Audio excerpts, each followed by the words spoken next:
Donald Trump attempts one last-ditch effort to bury the Epstein files, and I've got 4 interviews: Bernie Sanders, Jamie Raskin, Ro Khanna, and Pod Save America's John Lovett. I'm Brian Tyler Cohen, and you're watching No Lie. So the walls are very clearly closing in on Trump. For the first time that I can remember, there are full-blown public defections. Marjorie Taylor Greene, one of his closest allies, has bailed on him. She, along with 3 other Republicans, Mace, Boebert, and Massey, all voted for the discharge petition to compel a House vote on the Epstein files release. Now that it's happening, a raft of Republicans have begun announcing that they too are going to vote for it. So far, some of the names include Eli Crane, Warren Davidson, Kevin Kiley, that's just to name a few. Ro Khanna and Thomas Massey have said that they expect anywhere from 30 to 50 other Republicans to ultimately vote for its release, recognizing the inevitability of its passage and therefore not wanting to be the person who offers up a symbolic vote protecting pedophiles. Like, if you can't actually help Trump suppress the files, then you might as well not be on record for a doomed vote helping pedophiles. Now, Trump, for his part, has tried everything. He has slow-walked the files that are being released in the Oversight Committee, largely relying on the files that are already public. With the help of Mike Johnson, he kept the government closed for months, refusing to swear in Adelita Grijalva so that the discharge petition wouldn't ripen. Once she was sworn in, Trump summoned Lauren Boebert to the Situation Room, where, conspicuously, you can't record anything, so that he could pressure her to remove her name from the petition, which she didn't. Now that the petition's been passed, he is publicly attacking Marjorie Taylor Greene, having unendorsed her, and is lending support to whoever wants to challenge her in a primary, and that's as a way of sending a message to any other Republicans who dare defect against Trump. All of which still hasn't stopped Greene, by the way. But there's one more tool in his toolbox to be able to perpetuate this cover-up. Now, a few days ago, Donald Trump took to Truth Social and wrote, "Now that the Democrats are using the Epstein hoax involving Democrats, not Republicans, to try and deflect from their disastrous shutdown and all of their other failures, I will be asking Attorney General Pam Bondi and the Department of Justice, together with our great patriots at the FBI, to investigate Jeffrey Epstein's involvement and relationship with Bill Clinton, Larry Summers, Reid Hoffman, JP Morgan Chase, and many other people and institutions to determine what was going on with them and him." To which Bondi replied, "Thank you, Mr. President. SDNY U.S. Attorney Jay Clayton is one of the most capable of trusted prosecutors in the country, and I've asked him to take on the lead. As with all matters, the department will pursue this with urgency and integrity to deliver answers to the American people." Now, that might seem inconsequential. Trump blames shit on Democrats every day. He issues his little edicts to Pam Bondi every day. She obediently acquiesces every day. But there is a world where, if the bill to pass the Epstein files passes the House and the Senate by a big enough margin to overcome the inevitable presidential veto, that Donald Trump's last-ditch effort here might be to say, hey, look, we definitely, totally would love to release the files in accordance with that legislation, but the DOJ can't release any information about an ongoing investigation. And they will keep that probe into Bill Clinton and Larry Summers and Reid Hoffman and any other Democrat going for as long as it's convenient, which is to say, forever. Now, a few points here. First, I'm pretty sure that if Bill Clinton or Reid Hoffman was implicated, that Pam Bondi's Department of Justice would not have sat on it for 10 months. Second, even Reid Hoffman himself came out and called for the full release of the files. So if he was really implicated, that wouldn't be a great strategy to follow. Third, if any Democrat did something wrong, that information would be contained within the hundreds of thousands of pages that already exist and were, at one point in time before they miraculously vanished, sitting on Pam Bondi's desk. She could release that information today. But look, the reality is that it's not about uncovering the truth. It is about looking for any excuse whatsoever to be able to delay the files' release. The bad news for Trump, though, is that his ability to have used delay tactics in the past was wholly predicated on the rest of his party being on board, being bought in. And they always were, but now they're not. And so if he tries to suppress these files with some half-baked excuse about ongoing investigations, he will sustain pressure from everyone, every angle. This issue will consume every day of his presidency. Already, it's consuming every day of his presidency. He's getting hit with questions on Epstein everywhere, on Air Force One, in the Oval Office, at bilateral meetings, at press gaggles. And look, maybe what's in the files is just so utterly devastating that it's worth it for him to endure all of this. As John Lovett says in the interview that you're going to hear shortly, Donald Trump is doing the absolute worst politics by fighting the release of the files when he specifically positioned himself as the guy who would undo this deep state cabal, or maybe it's the second worst politics, suggesting that whatever's in the files is even worse than what he's dealing with right now. Either way, it looks like, despite Trump's best efforts, we are about to find out as both Democrats and Republicans look to make good on the Trump administration's own promise of exposing everybody involved in the most notorious pedophile ring in American history. Next up are my interviews with Bernie Sanders, Jamie Raskin, Ro Khanna, and John Lovett. No Lie is brought to you by Factor. We're now in the fall season. That can kind of feel like a reset. There's a lot happening right now between back to school, between busier routines, and shorter days on top of all of that, which means finding time to actually cook can be tough. That's why I love Factor. Their chef-prepared, dietitian-approved meals can make it easy to stay on track and enjoy something comforting and delicious, no matter how hectic the season gets. The reality is that with Factor, there's more variety and more meals. You can choose from a wider selection of meal options each week, including premium seafood options like salmon and shrimp, and those come at no extra cost. Factor also helps you support your wellness goals, because right now, you can enjoy even more GLP-1 friendly meals and the new Mediterranean diet options that are packed with protein and good-for-you fats. And you can enjoy global flavors, because for the first time, you have Asian-inspired meals with bold flavors that are influenced by China, Thailand, and more. Factor has more choices and better nutrition, which is why 97% of customers say that Factor helped them live a healthier lifestyle. You can feel the difference no matter your routine. And the reality is that for somebody like me, my routine doesn't allow me to cook. And so I need to rely on Factor to make sure that I eat every day, because if I didn't have Factor, I would probably skip a lot more meals than I do right now. And the most important thing for me is that what I eat tastes good and that it's good for me. I'm very careful about what I put into my body. Factor makes sure that that is completely taken care of. You can eat smart at factormeals.com/BTC50off and use code BTC50off to get 50% off your first box plus free breakfast for a year. That's code BTC50off at factormeals.com for 50% off your first box plus free breakfast for a year. Get delicious, ready-to-eat meals delivered with Factor. Offer only valid for new Factor customers with code and qualifying auto-renewing subscription purchase. No Lie is brought to you by Shopify. So when I started this podcast, it seemed like I kind of had to figure everything out on my own. I had to figure out scripts and setups and filming, logos, all of which was very overwhelming. And every single day seemed to introduce a new decision that needed an immediate answer. Finding the right tool to help not only you, but simplifies everything is such a game changer. And for millions of businesses, that tool is Shopify. Shopify is the commerce platform behind millions of businesses around the world and 10% of all e-commerce platforms in the US, from household names like Mattel and Gymshark to brands just getting started, including my own website, BrianTylerCohen.com. For you, you can get started with your own design studio. With hundreds of ready-to-use templates, Shopify helps you build a beautiful online store to match your brand style. It can accelerate your content creation. Shopify is packed with helpful AI tools that write product descriptions, page headlines, and even enhance your product photography. You can get the word out like you have a full marketing team behind you. You can easily create email and social media campaigns wherever your customers are scrolling or strolling. And best yet, Shopify is your commerce expert with world-class expertise in everything from managing inventory to international shipping to processing returns and everything in between. If you're ready to sell, you are ready for Shopify. Turn your big business idea into with Shopify on your side. Sign up for your $1 per month trial and start selling today at shopify.com/BTC. Go to shopify.com/BTC. Shopify.com/BTC. No Lie is brought to you by Armor Colostrum. So why are elite athletes, business moguls, and high performers all using Armor Colostrum? Armor Colostrum is nature's first whole food with over 400 bioactive nutrients working at the cellular level to build lean muscle, accelerate recovery, and fuel performance, all without artificial stimulants or synthetic junk. So when you're running a business or training hard or just want an edge, Armor optimizes your body for peak output. Probiotics and other supplements are often touted as a gut health solution, but the reality is that most products in the market are dead before they even reach your gut. But Armor Colostrum naturally fortifies your entire gut wall system and optimizes your whole body microbiome, which helps guard against irritants that can trigger digestive issues that can compromise your immune system. Research has shown that colostrum also helps enhance nutrient absorption.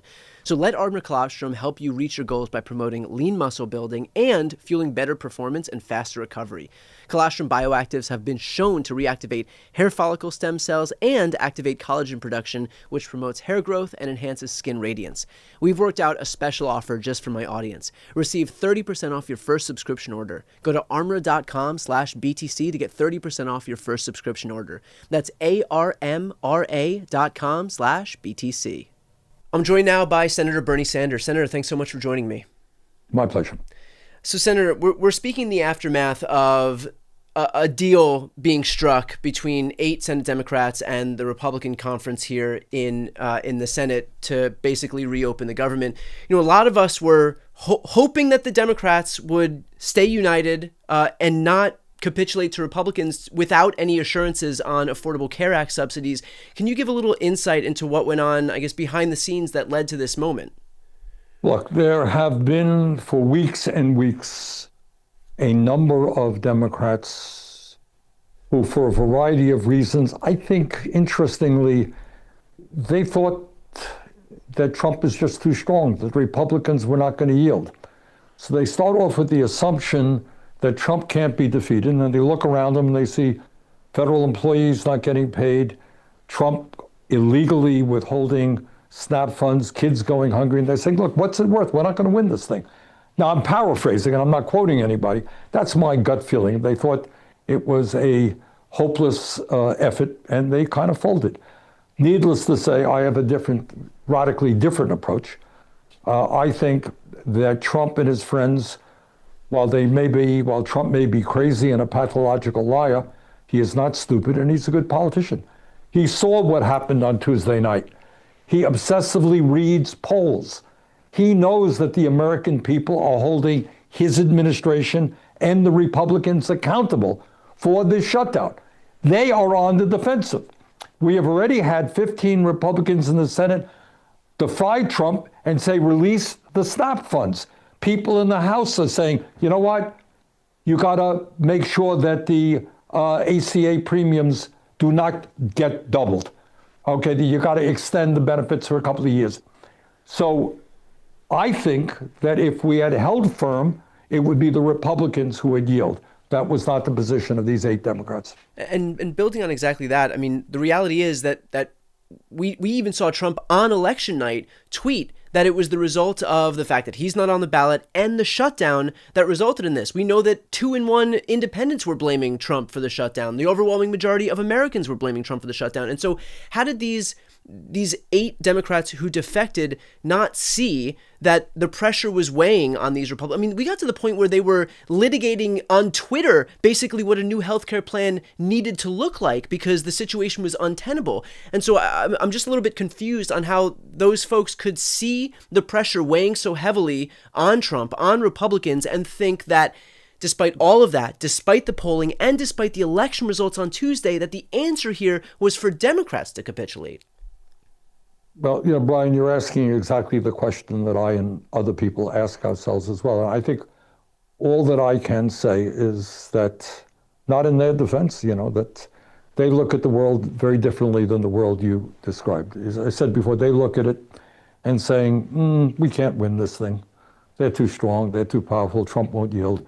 So let's, not have people not get a paycheck and so forth. That's their view. I think, needless to say, their vote was a horrific vote, a horrific setback, not only to the fact that we're now going to see, unless we somehow stop it, premiums, ACA premiums double, in some cases triple, for millions of Americans. Not only that we have paved the way for 15 million people to lose their health care by cuts in Medicaid, which is just an absolute disaster, but maybe more importantly, the message that came out last night is that some Democrats, and remember, 47 people in the caucus, 8 voted, small minority, that, all over the country, people say, stand up, fight, fight. We had no King's rally, 7 million people coming out. And last night was a setback. And I think people say, oh, Democrats in Senate can't fight effectively. Yeah. And so how does that make you think about the new wave of Democrats, this new class of Democrats that's campaigning right now? I was looking at their responses on social media and, both candidates in Maine, all 3 candidates in Michigan, Minnesota, both candidates in Minnesota, like all across the country, there was scorn for what had happened at the hands of these 8 Democrats. What about the candidates in New Hampshire? Jeanne Shaheen's own daughter. Yeah, I actually hadn't even seen that one. Yeah, her own daughter who's running for Congress. disagreed with the mother on that. Yeah. And so how does that make you think about this next class of Democrats in terms of filling a void that we're very clearly seeing right now at the hands of Democrats who don't recognize this moment? Look, in my view, the Democratic leadership is way out of touch with where the Democratic base is and where the American people are at. That's why I am working as hard as I can to elect a whole new crop of senators and members of the House. We've had good luck in the past in the House, not so much in the Senate, but right now we have at least 3 candidates. In Minnesota today, Peggy Flanagan, Abdul El-Sayed in Michigan, and Grant Plattner in Maine.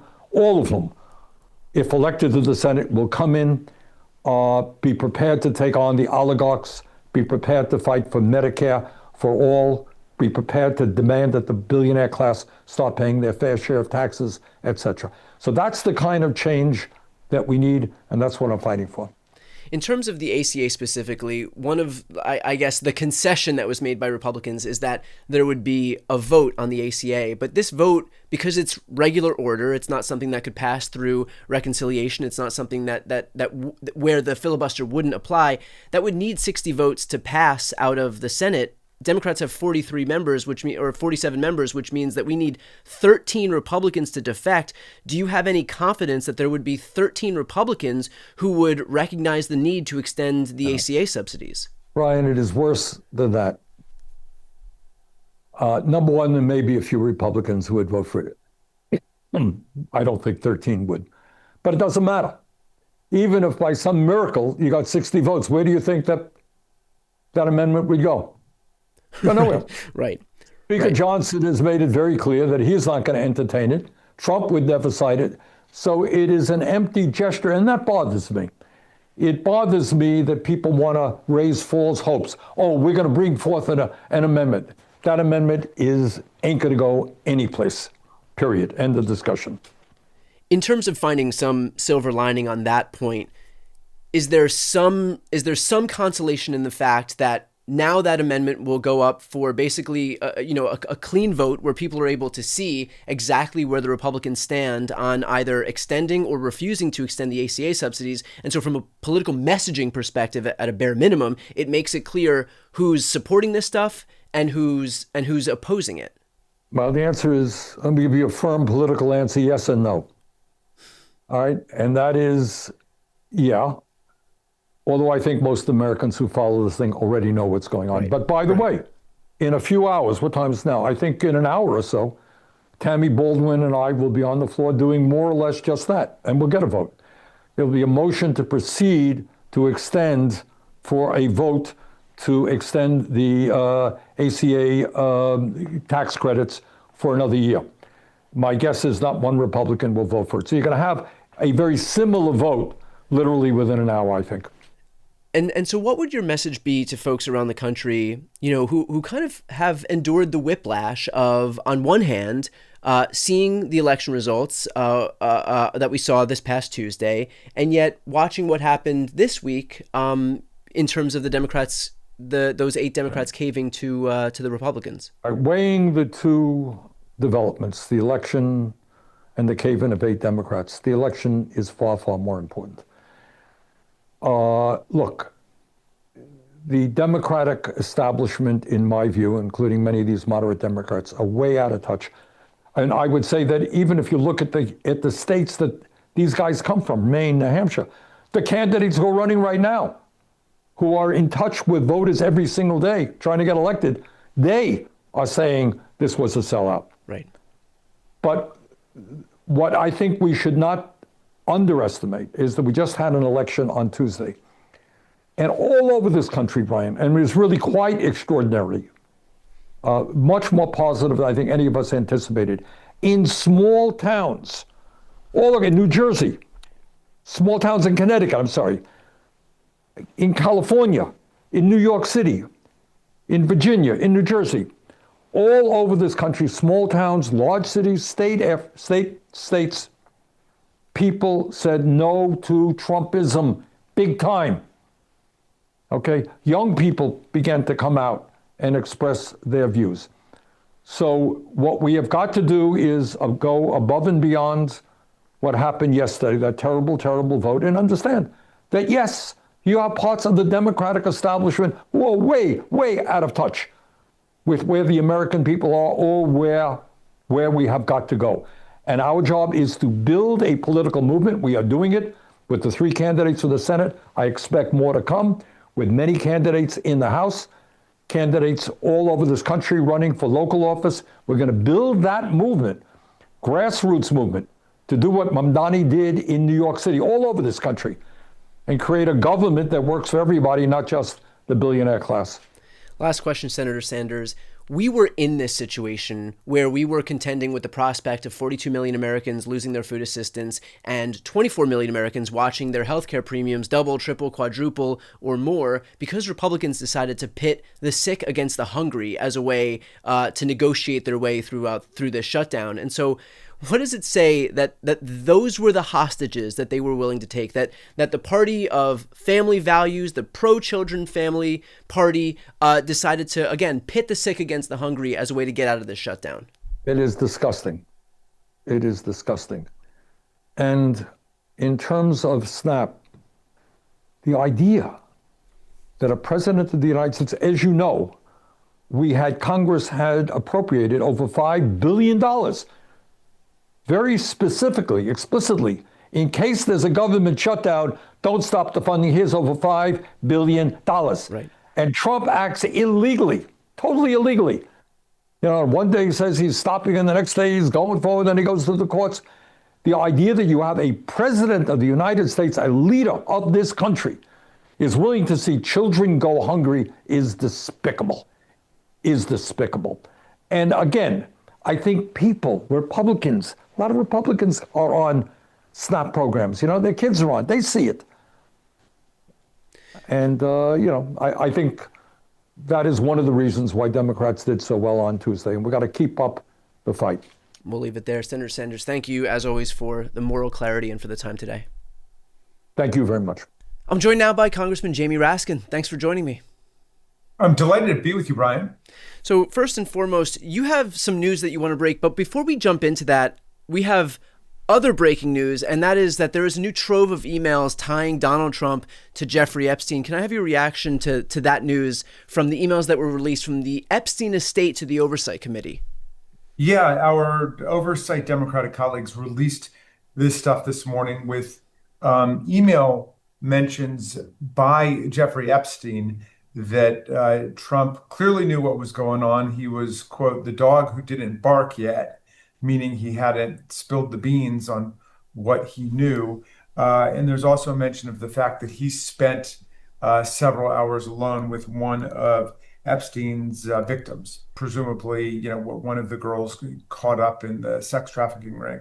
So it confirms what I think everybody's intuition was, which is that Donald Trump obviously knew about everything that was going on. And Epstein was his best friend for more than a decade, according to Epstein. So it simply is not credible to claim that he wasn't aware of what was happening.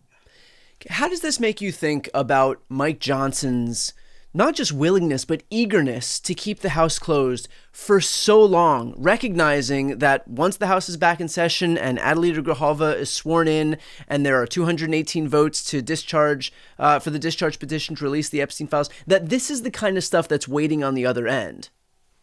Well, I mean, their shutdown played a double role for them. Obviously, they are involved in this top-down class war against the vast American working middle class in terms of people's healthcare, in terms of SNAP food benefits and nutrition, you name it. It's the dismantling of the federal workforce, air traffic controllers, cancer researchers, food and drug inspectors.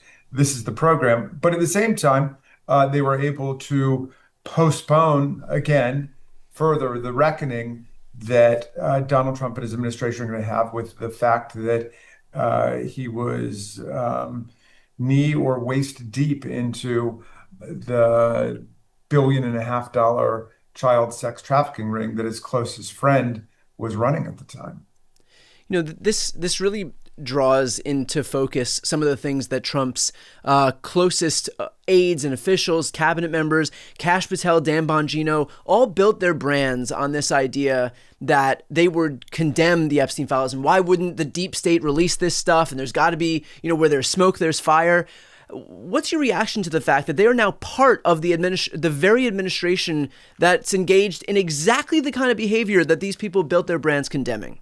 Well, Donald Trump is the world master of projection. I used to think it was just a psychological and emotional mechanism and instinct for him, but I think it has also become a superb political tactic that he uses. And so he wanted to start to blame other people for the Jeffrey Epstein global child sex trafficking and rape ring, precisely because he was so deeply ensconced in the culture of it with Jeffrey Epstein. So it was this master projection that they were putting on everybody else. And he was able to stir up and I would say stimulate all of QAnon's fantasies until they spread to millions of people across the country. But at this point, he may have painted himself into a corner, maybe a hoist on his own petard, because he got people to believe in what he knew to be true, which was that men of power had decided to use all of their power and wealth to procure vulnerable girls and young women who came from broken homes and had little money to become part of this utterly criminal sex trafficking ring. I guess the million-dollar question here, is this going to be a bridge too far for any Republicans? Are any Republicans, as far as you would imagine, going to see this latest update, the latest iteration of Trump's involvement in a notorious sex trafficking ring, and for them, this will be the straw that broke the camel's back? Well, we'll see. I mean, remember, we had 4 colleagues, Representative Massey, who co-sponsored this with Ro Khanna, and Nancy Mace and Lauren Boebert and Marjorie Taylor Greene, who these days has been brazen in criticizing President Trump and the administration, not just over the Epstein files, not just adding her name to the discharge petition, but also over leaving millions of people to their own devices in terms of health insurance and healthcare, because she saw that her son's premium notices were going up $700, $800, $900 a month. And she said, it's not going to be sustainable for people. So credit to her for, at least at this point, speaking the truth. And some people theorize that she feels emboldened now that she herself became a victim of the outrageous sexism and misogyny of the MAGA movement. I mean, she did everything that they wanted her to do. She was a completely loyal foot soldier. But when it came time to pick somebody to run for the U.S. Senate, they went with the good old boy, Buddy Carter in Georgia, and not her. And I think at this point, we're getting Marjorie Taylor Greene unplugged, thinking about, if they really meant their proclamations of fealty to working class people, how would they be behaving? And certainly not shutting down the government and throwing millions of people off their health care. So I want to switch gears now to a provision that was tucked into the continuing resolution at the hands of Republican senators and the action that you're taking along with one of your House colleagues to combat this. So first and foremost, can you talk about what that provision is? I think it's not getting as much coverage because everything's been buried amid other coverage of the shutdown itself, of the SNAP benefits, and of course now of this Epstein bombshell. So can you first and foremost explain what this provision is that was tucked into the CR by these Senate Republicans?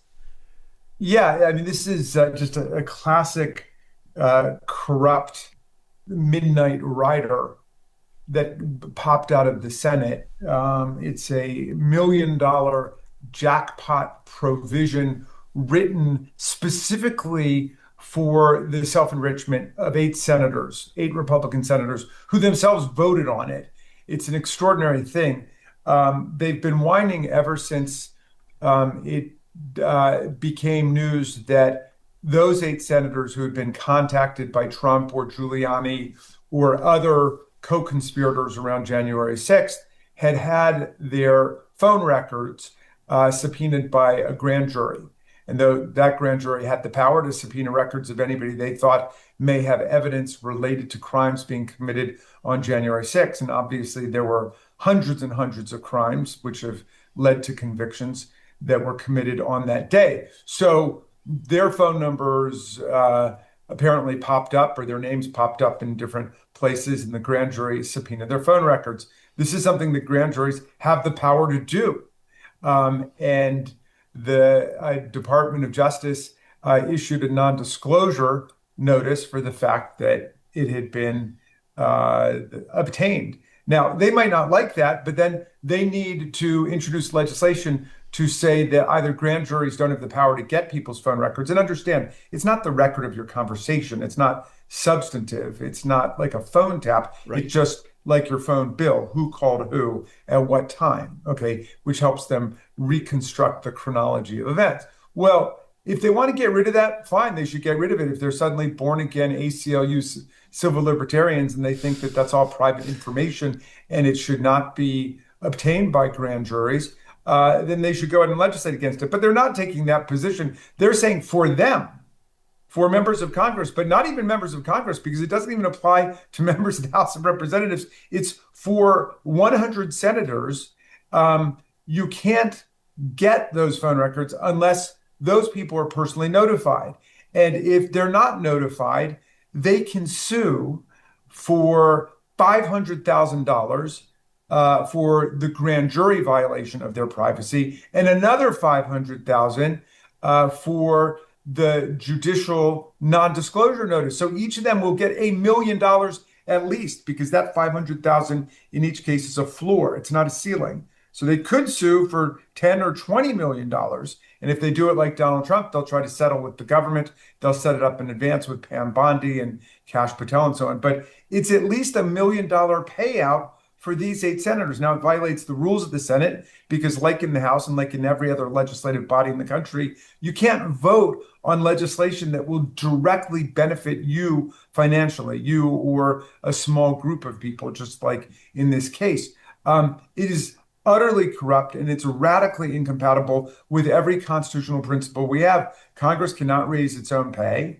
The Equal Protection Clause says that all of us have to be treated equally, so they can't create a criminal procedure right which applies to senators and not everybody else in the country. But they're basically following what the Supreme Court did for Donald Trump. They want to be treated like a special privileged class, and they're all going for $1 million payout. Yeah, I mean, this is the new Republican Party, just outright kleptocracy. Donald Trump decides that he's entitled to $230 million from the Department of Justice, basically from the U.S. Treasury, to pay himself a cool $250 million. And these Republican senators feel the same way, that they're all entitled to become millionaires on top of the fact that they're already millionaires, just out of our tax dollars. This is the party that beats its chest about how are we going to pay for it and fiscal responsibility. Now they're just giving themselves $1 million handouts because they feel like they were entitled to it because they were implicated in January 6th and rightly investigated for that investigation,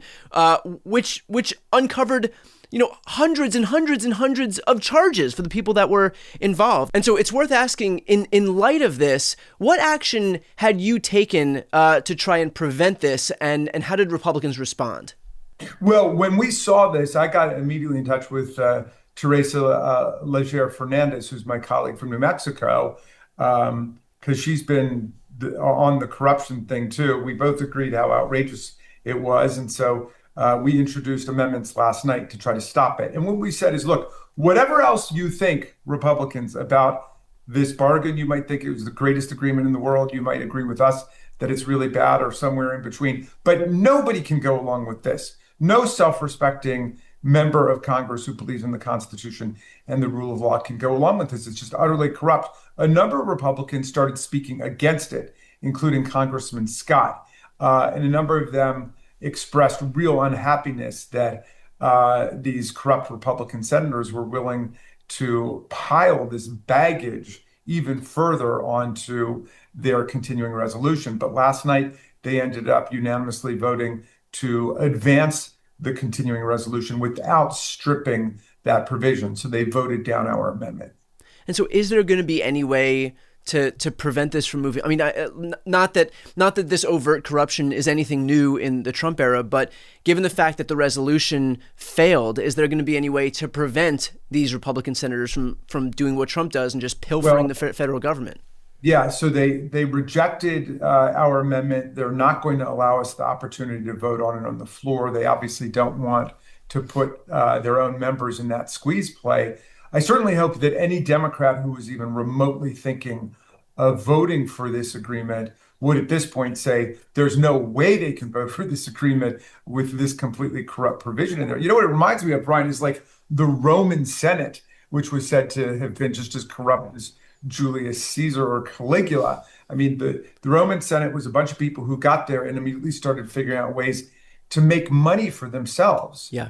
And the Senate is acting like a collection of people more interested in private self-enrichment than at all meeting the needs of the American people. And you know, the great irony, the great tragedy of that, of course, is that this is a Republican Party that got into power on this pretense that they were going to look out for regular people, that they understood the pain of working people, that they were focused on the cost of housing and groceries and rent and eggs. And yet, just like Donald Trump, who swept into office and immediately started building himself a ballroom and buying himself jets and retrofitting them using taxpayer dollars and encrusting the Oval Office in gold and throwing Great Gatsby parties, now you've got these Republican senators who see that, and it's just monkey see, monkey do, and they view this as basically a green light to enrich themselves as well. And so it's just outright corruption from the top down. But, you know, as they say, the fish rots from the head. And so this is no surprise. Well, the movement for strong democracy and freedom in America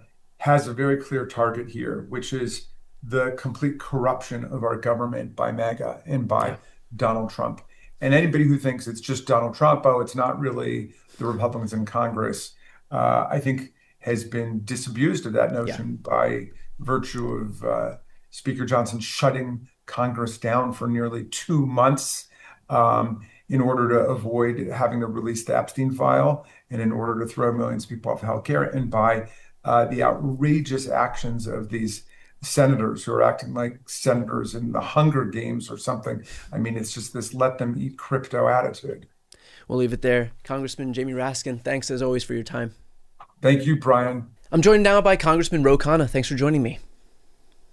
Hey, Brian, thank you for having me back. So, Congressman, it's your effort, along with Thomas Massie, that's pushed forward this whole effort to release the Epstein files, to force a vote to release the Epstein files in the House. So I want to talk about that bill in just a moment. But first, in terms of any new news that we have here, do you have any update in terms of the amount of Republicans that are defecting and even though they didn't sign on to the discharge petition, are now expressing support for this thing? I know that there were a few names floating around, including Eli Crane, Kevin Kiley, David Warrenson. Do you have any other updates here? Well, Massie and I are hoping for a big number. We're hoping for at least 30 to 40 Republicans. We'll see what happens. It's Massie and me versus the Trump White House. I mean, he's literally threatening to unendorse people. He's unendorsing Marjorie Taylor Greene because of this. Nothing has split the MAGA coalition more than this bill since Donald Trump walked down the escalator. I mean, that's the truth. It has really been mind-boggling to see online what's happening. Why do you think that is? Like, it's almost become comical, the extent to which there has been no red line for Republicans. We have seen so many abuses, so many lies, so many obfuscations, so much manipulation, so much outward contempt that he has for his own voters. I mean, this guy came into office amid promises of lowering costs on housing and rent and groceries and eggs. And all he's done is shrouded the Oval Office in gold, build himself a $350 million ballroom, retrofit a Qatari jet to the tune of $1 billion that taxpayers pay for, buy a couple of Gulfstream jets for Kristi Noem. I mean, the abuses are so in your face. And so why is it finally happening right now that we're seeing this elusive fracturing of the GOP base? Can I be blunt with you, Brian? Yeah. Because I think our party's strategy has been wrong. For the time Donald Trump came down the escalator, we have been appropriately so focused on pointing out all his flaws. But we never thought, why did so many people vote for him? And the reality is they voted for him because they were forgotten Americans. They thought that the corrupt system didn't work. And what Thomas Massie and I did is we didn't frame this anti-Trump like so many of our party has framed so many of the issues. We framed this as, are you for the forgotten American? Are you for the Epstein class? Are you for survivors? That we share the anger that both the left and the right has with the governing system and a corrupt elite to whom the rules haven't applied and who have rigged the system against ordinary Americans. That the status quo, upheld in many cases by people from both parties, was screwing over Americans. And because we took that approach, and because of my friendships with Thomas Massie and frankly, Marjorie Taylor Greene, we were able to build a coalition that put voters first with respect and came at it in a different angle. And that is, I believe, the way you win. That is the way forward for the Democratic Party to build a durable coalition. Why do you presume that there is Republican support on this bill? I mean, in the same way that the MAGA base has stuck by Trump through thick and thin, only up until this point right here, we've also seen these Republican lawmakers, everybody in the Republican conference, do the same. And so it would be almost unfathomable to think that you would get any Republicans to speak out against him, much less Marjorie Taylor Greene and Lauren Boebert, Nancy Mace, Thomas Massie, Kevin Kiley, Eli Crane. I mean, the list is growing and growing. And so why do you presume at this moment that these people feel comfortable going against Donald Trump, who has been perfectly content to wield every weapon that he has at his disposal against these people as soon as he has the opportunity to? It's quite something, and they're risking their careers. They are saying that they don't care if Donald Trump doesn't endorse them, and it's showing now safety in numbers because they're seeing sort of the Wizard of Oz moment. That his bark may be bigger than his bite, and there is safety in a large number of defections. But again, this goes to the core issue, which is the governing class has failed Americans. There is an Epstein class that needs to go. That Epstein class obviously literally has abused underage women, it raped underage women, covered up for the rape and abuse of underage women. But in a deeper sense, this Epstein class represents people with extreme wealth who go to the same parties, who fraternize with the same politicians, people who've been elected for the last 30, 40 years. They are all part of a clique. You know, Bernie Sanders tried to run against this clique. Trump ran against the clique on the Republican side. Yeah. And the Democratic and people in this country are like, we're done with the cliques. We're done with this group of people who raise money from the same folks, who give the jobs as a recycling club, who go to a law firm and park themselves till the next administration comes in. We're done with it. We want real outsiders. That's why there's some conservatives, by the way, who have more respect for Mamdani than they do for some of the milquetoast incremental folks we have in our party. Yeah. And, I think if we want to win back independence, if we want to win back the MAGA base, you've got to be bold. You've got to be willing to call out your own party, like I did Chuck Schumer. Guess who called out his own party and won the nomination? It was Donald Trump. He picked the fight. He said George W. Bush screwed up, and I'm going to make sure that we don't have people who got us into Iraq. And we're still polite with like half these senators who voted for us to get into Iraq. Like, we need to clean house and have reform in our party. We need to be the party of change. We need to be the party of new voices. We need to be the party that understands that a lot of the anger of the MAGA base was a legitimate anger against a governing corrupt class that had failed us. You know, it's your bill specifically that's going to be brought up for a vote on the floor. So what can you tell us about your bill? What does it do? And can you speak to the concern that was raised, although I'm certain that it was raised in bad faith, by Mike Johnson, where he did this pearl clutching routine that it wouldn't give adequate protection to any of the minors or the victims? Well, first of all, that's not true. The way you know it's not true is that the survivors' lawyers helped us with the bill. Yeah. So, we're doing what the survivors want. The survivors are coming to the Capitol on Tuesday. We're having a big conference. If they were opposed to voting for my bill, they would say so. They all want us to vote for the bill. That's the biggest, the dispositive fact. And of course, the bill protects the identities of victims. Even the speaker at this point sees he can't stop the parade, so he's getting ahead of the parade. I mean, he's scheduling this vote for Tuesday. He wants this thing over with. And look, the reality is that this would cause a full release of the Epstein files. Get it out there. Get the information out there. And people say, well, what if they're prominent Democrats mentioned? Good. Who cares? They should be mentioned. Get them out. I mean, they shouldn't have buildings named after them. They shouldn't have positions in the Democratic Party. Fine. If they're Republicans mentioned, if they're Democrats mentioned, get it all out there. To put this in context, Brian, there are only 28 discharge petitions in the history of this country that have succeeded since 1935. That means you have less than about a 4% chance. Of those 28, there are only 9 where the bill actually passed the House of Representatives. You're going to have this surreal moment on Tuesday night where Republicans being threatened by the White House, being unendorsed by Donald Trump, are going to go and cast a yes vote for a Ro Khanna bill, a Bay Area progressive. And what I am hoping people see is this is the way that we defeat Trumpism.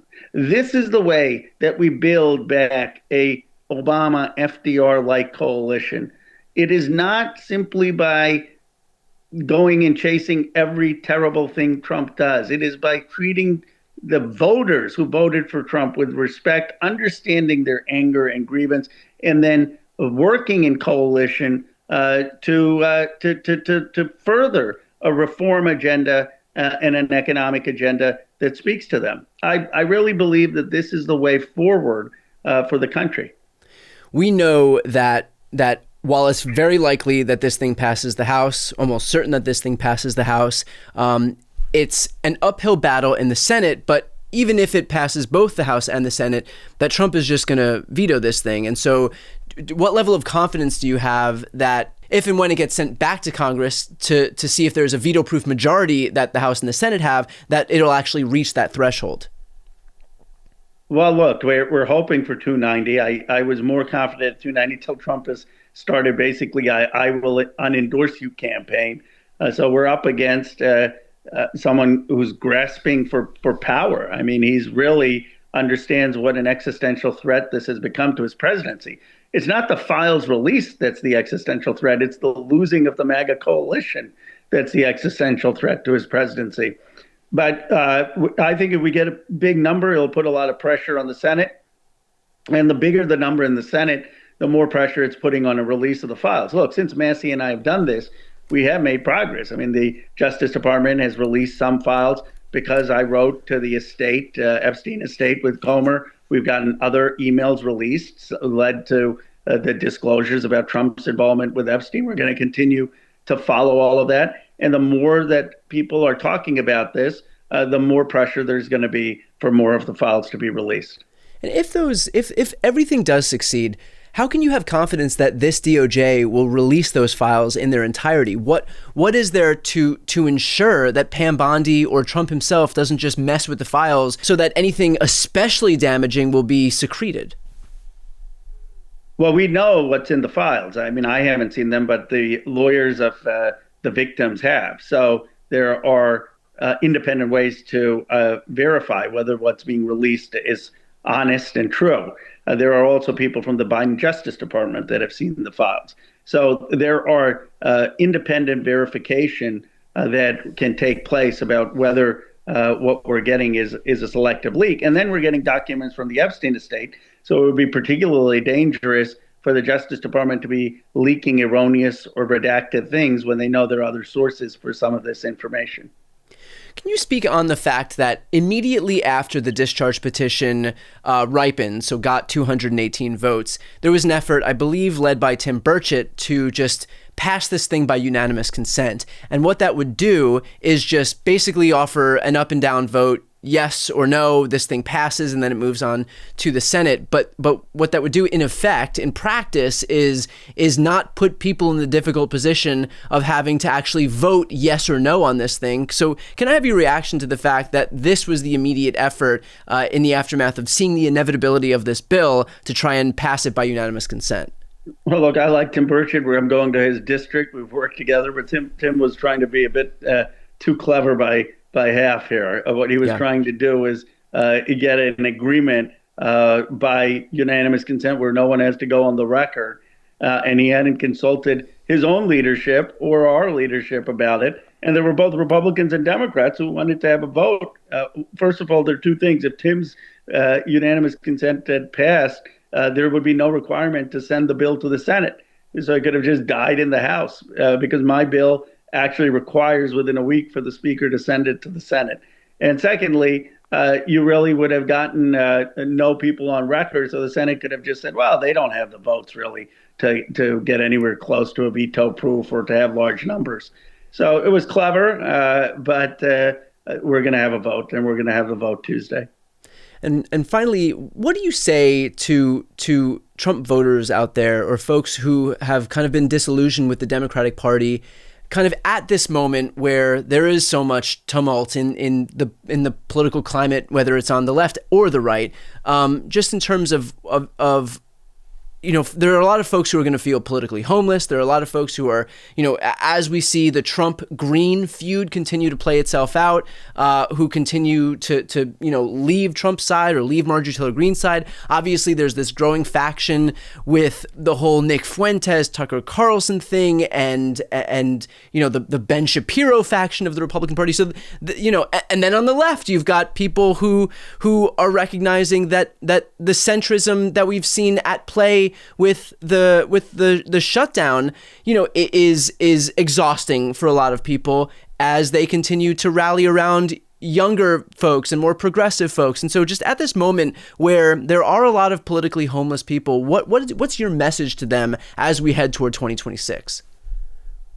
That it's great that we're going to have this clearing of a governing elite that has held on to power too long and that has participated in a system that really has become rotten, a system that is awash with big corporate money, a system that is awash with donors and lobbyists, a system that has led to the largest income inequality, a system where people don't have health care and are seeing skyrocketing premiums, a system where the working and middle class has been left behind and seen enormous wealth accumulate in the hands of a few billionaires and now soon to be trillionaires. That obviously we need something different. And there is a possibility of a massive realignment in American politics that restores our politics to a grassroots politics that says we're going to tax the billionaires. We're not going to have these foreign wars. We're going to have national health insurance. We're going to fight for a living wage in the working class. I believe the kind of realignment we saw in the New Deal, I call it a new economic patriotism, that we're actually going to focus on building up America, Marshall Plan for 21st century America. People should be excited about the possibility of that realignment. They should be excited that, these incumbents who've held on to office for years and years and years aren't going to be there. If you started out in elective office more than 20 years ago, you can still stay. Maybe you shouldn't be the face of the future movement and the future party. And this is, I think, what we're seeing. We're seeing young, bold leaders emerging from both parties. And I think the country's saying, great. How is it that we've had 3 80-year-old presidents in a row in this country? Yeah. Why? Yeah. We'll leave it there. Congressman, I do want to say thank you for the work that you've done on this. I think without the work that you've done, we wouldn't be in this position right here where, come Tuesday, we may very well see the first major instance of defiance, not just by Democrats, but also of Republicans against this president. So thank you for that, and thanks for the time today. Thank you, Brian. You're always great. I'm joined now by the co-host of Pod Save America, John Lovett. Lovett, thanks for joining me. Thanks, Brian. So we have just seen Donald Trump engage in yet another effort to figure out his way to wiggle out of the Epstein situation. He posted onto Truth Social. Now that the Democrats are using the Epstein hoax involving Democrats, not Republicans, to try and deflect from their disastrous shutdown and all of their other failures, I'll be asking AG Pam Bondi and the DOJ, together with our great patriots at the FBI, to investigate Jeffrey Epstein's involvement with Bill Clinton, Larry Summers, Reid Hoffman, JP Morgan Chase, and many other people and institutions. So basically what he's looking to do is focus all of the attention, not on him, but on a bunch of Democrats. So is he trying to negatively polarize this thing so it devolves into the usual D versus R fight? I don't know. Who knows? He's flailing. They've been all over the place. I do think part of this is that they underestimate Democratic partisan loyalties, right? Like they underestimate how much Democrats would care about this threat. Because I bet if you asked most Democrats, including most Democrats in Congress, would you take a bipartisan, full-throated expose by the Justice Department, investigation by the Justice Department into everybody? It'd be like, yes, if it affects Democrats or don't, like who cares? Like we don't care about that. Like Right. we'd take that deal. Like, yeah, go after everybody who is involved in Jeffrey Epstein. Now, I do think it's worth saying, like, if they are trying to smear people to draw attention away from what is a very deep and long relationship that Donald Trump had with Jeffrey Epstein, to go after people because they have a D next to their name or they're big Democratic donors, like, that's gross. But yeah, man, investigate anybody and let the chips fall where they may. I think it betrays his worldview too, because he thinks that because he exists within this cult of personality around him, that the same is true of everybody else. Like, this is a very egocentric worldview where he's like, no matter what I do, I'll always have people who will defend me no matter what. I mean, he himself said, I can shoot somebody on Fifth Avenue, I won't lose any fans. And so he thinks if he confers that same ideology onto the other side, it's like, oh, if I throw Bill Clinton into the mix, then like these people are going to just immediately run to his aid in the way that anybody runs to a politician's aid, because that's how I've created this worldview. Yeah, totally. And so it's both like it's both that, like he thinks this is some kind of a threat. It's also a bluff, right? Because that's Caroline Leavitt is in the briefing room saying this is a distraction. This is like, is it a hoax or is it something that needs to be investigated by the Department of Justice? If Donald Trump wants people to move on, a really great way to do the opposite of that is to suggest you're going to bring DOJ resources into investigating aspects of it. The House Republicans have been trying to do this. Comer's been trying to do this, make it about Democrats. Like, I don't think it's going to work, because if you're talking about Epstein, the facts are the facts. They're out in front of us. You can try to make it a story about just a subset of the names in the trove of fucking emails. But like, we all have eyeballs. We're all seeing this. The news is covering this. It's not going to work. And so, that there is the fact that there are a few people in the right-wing media ecosystem who have come out and opted to defend him. Benny Johnson reduced it to just a naughty offense. That's literally the word that he used. Mike Johnson, of course, continues to call it a distraction. Here's what Megyn Kelly said. As for Epstein, I've said this before, but just as a reminder, I do know somebody very, very close to this case who is in a position to know virtually everything. Not everything, but virtually everything. And this person has told me from the start, years and years ago, that Jeffrey Epstein, in this person's view, was not a pedophile. This is this person's view, who was there for a lot of this, but that he was into the barely legal type. Like, he liked 15-year-old girls. And I realize this is disgusting. I'm definitely not trying to make an excuse for this. I'm just giving you facts. That he wasn't into like 8-year-olds. But he liked the very young teen types that could pass for even younger than they were, but would look legal to a passerby. And that is what I believed, and that was what I reliably was told for many years. And it wasn't until we heard from Pam Bondi that they had tens of thousands of videos of alleged, forgive me, they used to call it kiddie porn, now they call it child sexual abuse material, on his computer, that for the first time I thought, oh, no, he was an actual pedophile. I mean, only a pedophile gets off on young children abuse videos. She's never clarified it. I don't know whether it's true. I have to be honest. I don't really trust Pam Bondi's word on the Epstein matters anymore.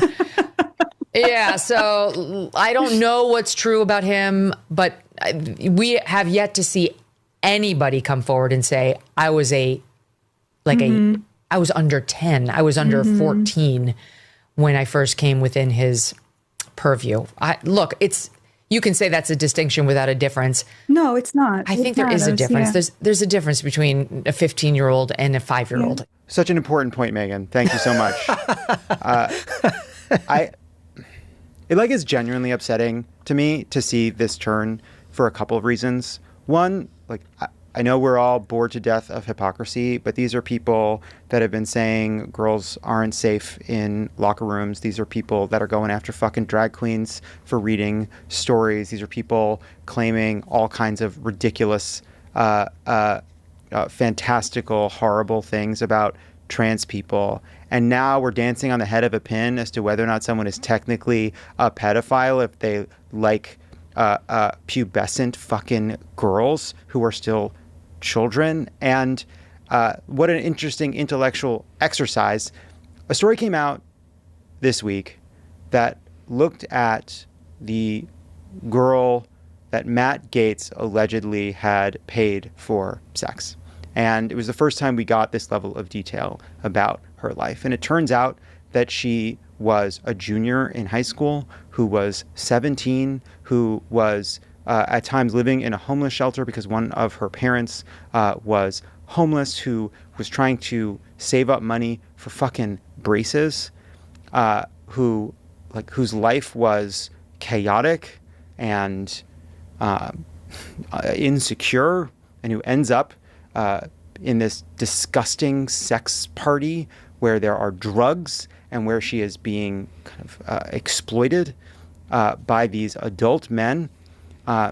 No, she wasn't 8 years old. She was 17. Okay, it's fucking disgusting. It's monstrous. And why now are we, this is an important point to you in this moment, now that it's sort of casting a pall over the Trump administration? This is depraved conduct. This is a collection of people who are willing to whether participate in or look past evil and allow this person into polite society because he had money, even though he had pled guilty to charges related to this. This is someone with access to some of the most powerful people in our society who just clearly dehumanized these fucking girls and young women because the culture said that was okay. If you can't, I find it so disturbing that these people are casting about for excuses and caveats like this. What are we doing here? Yeah. Yeah. I mean, talk about a straw man. As if anybody's out there saying that anybody is 8 years old to begin with. That's never been the issue at hand. There's never been any doubt about the age other than just to recognize that these are minors and that what happened at the hands of Epstein was rape. And so this notion that Megyn Kelly needs to come out and say, well, technically he wasn't a pedophile, he was an ephebophile, is so backwards. And I guess it raises the question, why die on this hill? Especially given the fact that we watched an entire campaign cycle where they staked so much of their brands on this idea that they needed to expose this very degree of corruption and depravity. I mean, we heard from damn near everybody, whether it was Kash Patel, whether it was Dan Bongino, Pam Bond, I mean, on and on, J.D. Vance, every single person in this administration has come out and staked their reputation on this idea that these files need to be released. It was important enough for them to bring it out on the campaign trail, to trot it out so many times. And so why die on this hill of whether you're doing what Megyn Kelly is doing, which is well, technically they weren't pedophiles, they were ephebophiles, or whether it's what Benny Johnson's doing, which is just to say, oh, okay, this was some naughty email, whatever, or Mike Johnson saying that it was a distraction. Look, I think everybody's got their own strange motivations. I mean, Megyn Kelly in that moment does say it's disgusting. I think even as she's saying it, she's kind of introducing this almost well, we can say the truth, and this is the truth, and it's worth saying, even if it that we are fearless in the face of the actual facts here. And so it still sounds like a hedge. I mean, of course. But I do think it goes to something deeper right now on the right, and it's something Megyn Kelly has been pretty explicit about. Put aside this specific story, Ben Shapiro and Tucker Carlson were both on Megyn Kelly's show in back-to-back conversations. And Ben Shapiro actually did an excellent job of just tearing apart the ways in which Tucker Carlson has become a vehicle for introducing far-right fucking Hitler apology historians and all of this disgusting shit, including a very soft conversation with Nick Fuentes. And in Megyn trying to defend Tucker Carlson while claiming she's not defending Tucker Carlson, what you see is someone who is willing to bend over backwards for people who she views as ideological allies. She has such a endless amount of generosity and openness and forgiveness for people who she views as on her team. And she's said explicitly that she wants to not punch right. She wants to not do that. That she views the left as such an organizing threat that she doesn't want to do anything to antagonize her own side. Not in so many words, but that is the gist of what she's been saying. And so you have this person who is willing to say to cast all Democrats in this terrible light and to describe the left in these Manichaean terms. Meanwhile, on her own side, you have this disgusting and depraved story, and she's looking for all the ways in which she can talk around it. And what I would say, and maybe this is a lesson for everybody, which is we got to be willing to be generous with our opponents and hard on our allies when like the moral stakes are so fucking clear. Like she's somebody who posted she feared for Virginia because Jay Jones, who had sent some fucking awful texts, had won the attorney general's race. And it's like, I don't need anybody to like Jay Jones. If you think Jay Jones shouldn't be attorney general, even though he apologized, fine. But he's a menace whose forgiveness is impossible, whose apologies can't be real, who deserves no quarter. But when it comes to your own side, when it's Tucker Carlson talking to someone who's like Churchill was the real villain of World War II, or that it was like anti-Christian to want to fucking kill Hitler, it's like, let's think about all the ways in which we can see the full spirit of Tucker Carlson as a human being worthy of our generosity. And it's like at some point, like you're saying the quiet part out loud, which is the right can do no wrong and the left can do no right, and it's fucking shitty. You know, when we look back at the war in Iraq stuff, it became clear after the fact, quite a bit after the fact, that that the people who voted in favor of this thing were on the wrong side of history, and the people who voted against it, few though they may be, or few though there were, they were on the right side of history. And so Massey had kind of alluded to that as it relates to the Epstein files. He basically said there's going to come a point where Trump isn't going to be there to defend you, and so while you're casting your vote on the upcoming discharge petition vote to release the files next week in the House, you have to remember that like Trump won't be on the campaign trail with you and on 2028, 2030, 2032. And so how are you thinking about that in relation to this Epstein situation? Like, do you think that it matters for these people, or is the threat of Trump looming over them and the threat of being the subject of his ire so great that they would ignore the fact that they will be casting a vote basically to run cover for a pedophile ring? Like, are they thinking about it in the same lens as the Iraq war and how they'll be remembered for a depraved vote? Or are we just so calcified in our polarization and so afraid of Daddy Trump that even if it means we have to literally protect a pedophile ring, that's a vote that they're perfectly willing to take? I think we're going to learn a lot next week. It's very interesting that Trump brought Lauren Boebert to the White House to try to buttonhole her into voting no, because once Grijalva was seated, they needed to pull one person off. They couldn't get her, right? They can't get Marjorie Taylor Greene. They can't get Thomas Massie. Massie and Khanna did an interview, and they thought the defections could be as high as 30, 40, 50. Some people have estimated that defections could be as high as 100 from the Republicans, which would, by the way, also be a veto-proof majority out of the House, because this would still have to go to the Senate and then go to Trump. It is amazing what a week and a half can do. 2 weeks ago, Trump was joking about never leaving. He's never been more of a lame duck than he is right now. If he can't hold, like, he's going to lose this vote. That's done. And because he's going to lose this vote, and it's going to be on the record. Mike Johnson tried to do what's called unanimous consent to try to get it through without anybody having to be on the record. I think that is both because he knows a lot of his members are afraid to vote yes, and he knows a lot of his members are afraid to vote no. But I think that the floodgates could really open, and that is going to make Trump look incredibly weak. It's also then going to go to the House, to the Senate, where all of a sudden a bunch of these senators are going to be like, what equity is there for me in voting no on this fucking thing?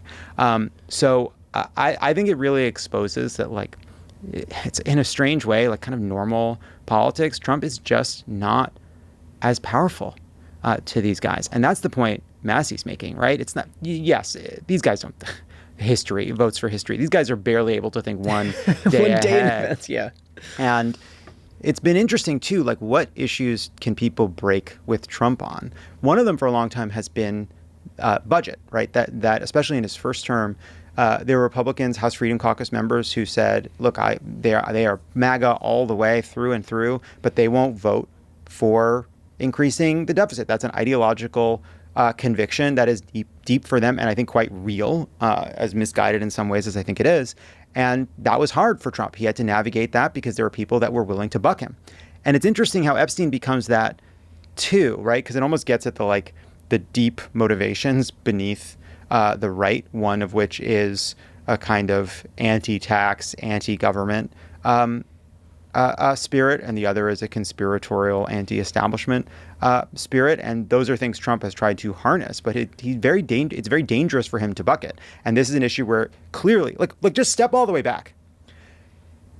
Donald Trump is doing the worst fucking politics on earth for him, which is fighting the release of the Epstein files when everyone thought he was the guy that they were sending to undo the fucking deep state cabal that was protecting Epstein and his powerful friends. Or is it the second worst politics for Trump, which is whatever's in this shit is worse than even this. It is worth what they're doing here, which is so suspicious. Boebert said this. Boebert is like, why are they fucking pushing me so hard against this? It makes me only more sure that we've got to undo, we've got to get this information into the light because it sure reeks of a conspiracy. And it's like, Lauren, babe, I'm with you. I can't believe how much this has made all of us conspiracy theorists, because for years this was Pizzagate and secret codes and emails and a cabal of Hollywood Democrats and fucking Jews protecting a ring of high-level Mossad pedophiles, whatever the full breadth of the conspiracy was. Then all of a sudden Donald Trump is president, and there really is a group of people inside the Department of Justice preventing us from understanding what is going on with Epstein. As Ghislaine Maxwell, one of the most despicable fucking sex traffickers of notoriety in American history, like Epstein's girlfriend pimp, is being given a dog to pet and transferred to a minimum security fucking prison with no explanation? Are you kidding me? Dodd Blanche goes and interviews her and does a softball interview that these emails now clearly make clear either he was trying to avoid the truth, didn't know how to get at the truth, or was snowed by this person. How bad has Trump managed this? How fucking deep does this go? Lauren Boebert and I are equally conspiratorial at this point. Last question here on this. I'm mad. And that is on Dan Bongino and Kash Patel specifically. They're in the same space. They specifically predicated their identities, their whole persona on this idea. How do they stay a part of an administration that is right now orchestrating the largest cover-up of a pedophile ring in the history of this country, and then come out on the other side of this thing having even a scintilla of credibility, having any of their reputation intact? No, I mean, with their reputations, I have no fucking idea. They're really in it. And they don't know what to do. They're posting through it. They're trying to figure out how to get to the other side of this thing. There's no way, even if one of them left today, I mean, now we are 10 months into this thing. There's no way for them to preserve any modicum of their branding, is there? Well, the problem, right? I don't think so. I mean, the problem, right, is they do an interview where they're like, okay, we've looked at it. We're now on the inside. Epstein did kill himself. And they are really trapped, right? Because their assertions of what the conspiracy is, okay, we're probably never going to put them in a position to deliver for the base. while at the same time, the actual conspiracy is one that they now are complicit in. Right. And so on the one hand, they told a story that they were never going to be able to prove. On the other hand, they do have access to a way to tell everybody what happened, but they can't. But they fucking can't. So they are pretty well stuck. It is like a remarkable thing that I mean, I definitely feel. Don't you feel stunned by like just how like these emails you're finding out that like we don't yet know the details and we can't confirm this. It's based on Epstein's fucking emails, and obviously he's a scumbag and a liar and alive. But but now there's an email where he implies that he saw Trump after Trump became president on Thanksgiving of 2017, which is, if true, like a total obliteration of every excuse and story we've heard so far. So shockingly, a decade into this scandal or more, like we're still kind of at the beginning. And it puts Trump in the unenviable position of being on the wrong side of a conspiracy theory in which Democrats and everybody who wants the truth, including Thomas fucking Massey and Marjorie Taylor Greene, can be out there saying, what did he know and when did he know it? How know it? How deep does it go? What is the truth? Release the information. And that can go on for fucking ever. Yeah. The irony of the fact that emails would end up being Trump's unraveling, his undoing. And at some point, somebody will find out what the fuck Merrick Garland was doing over there for a couple of years. Just sort of protecting the institution. Unbelievable. That very quickly on that point, that is the when I think about the failures of this administration, and even when Republicans rightly say, why wasn't this stuff released? I agree. Why wasn't this stuff released? What was Merrick Garland doing? And I think he is the perfect microcosm for the impotence of not just that administration, but a democratic, mentality more broadly of being circumspect and judicious and not giving the optics of politicization to a fault. Yes, that legitimacy isn't born by a fucking consensus between the parties. Legitimacy is born of executing the laws in a way that is not worried about the optics. And they got that completely backwards. James Comey, Merrick Garland, Mueller, all of them. And we live in the wake of what they chose to do, which is to put the appearance of propriety ahead of actually defending the legitimacy of these institutions. And now we have a bunch of hacks and frauds and goons abusing their power and politicizing these agencies because when they had the moment to protect our democracy, they chose avoiding criticism over doing the hard thing and letting history judge. And a good lesson for all of us, I would say. We'll leave it there. For anybody who's watching right now, if you're not yet subscribed to Pod Save America's YouTube channel, I'm going to put the link right here on the screen and also in the post description of this video. If you're listening on the podcast, check out the show notes. Love it. As always, thanks for your time. BTC, love you. To listen to the audio version of this episode and to subscribe to that audio podcast, you can click the link right here on the screen and make sure to subscribe. And of course, to see more of my content, that subscribe button's on the screen as well.